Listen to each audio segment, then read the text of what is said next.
दलितों के लिए बराबरी की बातें करना आसान है और उन्हें बराबरी का दर्जा देना बहुत मुश्किल है। अछूतों को समाज में बराबरी का दर्जा देने के लिए आरक्षण के सवाल पर सभा बंटी हुई थी। ऐसे कई सदस्य थे जो ऐसा मानते थे कि अगर आरक्षण को लागू किया गया तो देश अगड़ों और पिछड़ों में बंट जाएगा। इसीलिए सार्वजनिक तौर पर भी और निजी तौर पर भी आंबेडकर को यह समझाने का प्रयास चल रहा था कि आप आरक्षण की मांग को छोड़ दीजिए। भीमराव, आपसे एक बात करनी थी। जी बोलिए।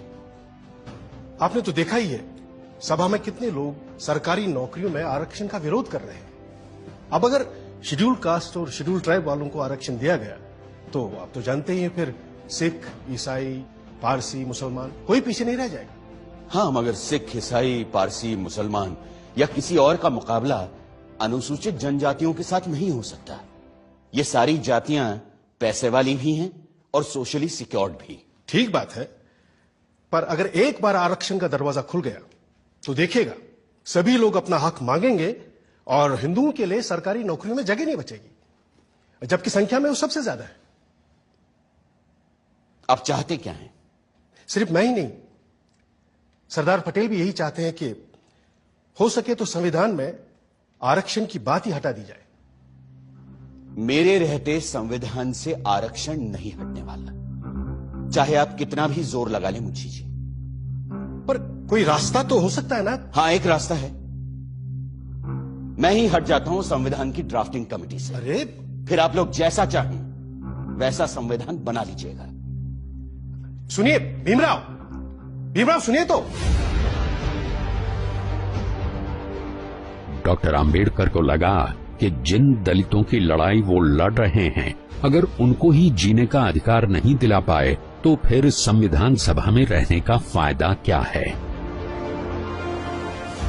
आंबेडकर ने न सिर्फ संविधान बनाने के काम से खुद को अलग कर लिया, बल्कि ये भी इशारा कर दिया कि वो न सिर्फ ड्राफ्टिंग कमेटी बल्कि कानून मंत्री के पद से भी इस्तीफा दे देंगे।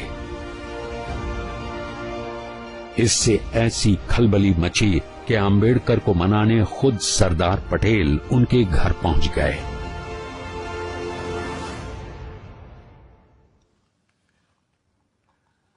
मुंशी जी की बातों से आप नाराज हो गए भीमराव?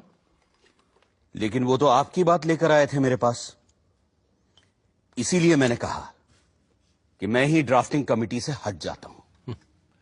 आप तो जानते हैं कांग्रेस क्या पूरे भारत में दूसरा और कोई है ही नहीं जो हमारे संविधान को आकार दे सके।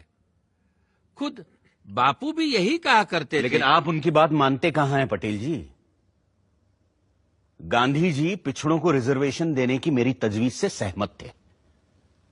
पंडित नेहरू ने तो खुद पंडित होते हुए भी यह कहा कि सदियों से हिंदुओं ने निरीह अछूतों और आदिम जातियों को बेबसी, दरिद्रता और अशिक्षा में रखा। फिर अगर हमें उन्हें सबके साथ बराबर लाना है तो हमें उन्हें स्पेशल ट्रीटमेंट देना ही होगा। आपकी बात सही है, पर आप तो जानते हैं कि बड़े पदों पर हम मेरिट के आधार पर ही लोगों को ले पाएंगे। तो फिर क्लर्कों की नौकरी के लिए इतना बड़ा जोखिम उठाना? जोखिम? मुझे तो इसमें कोई खतरा नजर नहीं आता। खतरा यह है कि अगर हमने एक विशेष वर्ग को आरक्षण दे दिया तो बाकी के लोग भी आरक्षण की मांग करेंगे और भारत भर में जातिवाद का ये जहर फैलता जाएगा। जहर तो हमने पिया है सदियों से और फिर भी हम जिंदा हैं। रीढ़ की हड्डी तोड़ डाली आप लोगों ने हमारी, फिर भी हम लोग खड़े हैं। अरे एक बार हमें अपने बराबर आने का मौका तो दीजिए पटेल जी, फिर देखिए कैसे हम आगे निकल जाते हैं। और यह काम बिना आरक्षण के नहीं होगा। अगर फिर भी मेरी बातें आपको जहरीली लग रही हैं तो मैंने अपना इस्तीफा तैयार रखा है, आप खुद लेते जाइएगा। मैं बड़ा जिद्दी आदमी हूं आंबेडकर जी, लेकिन मूर्ख नहीं हूं। किसान हूं।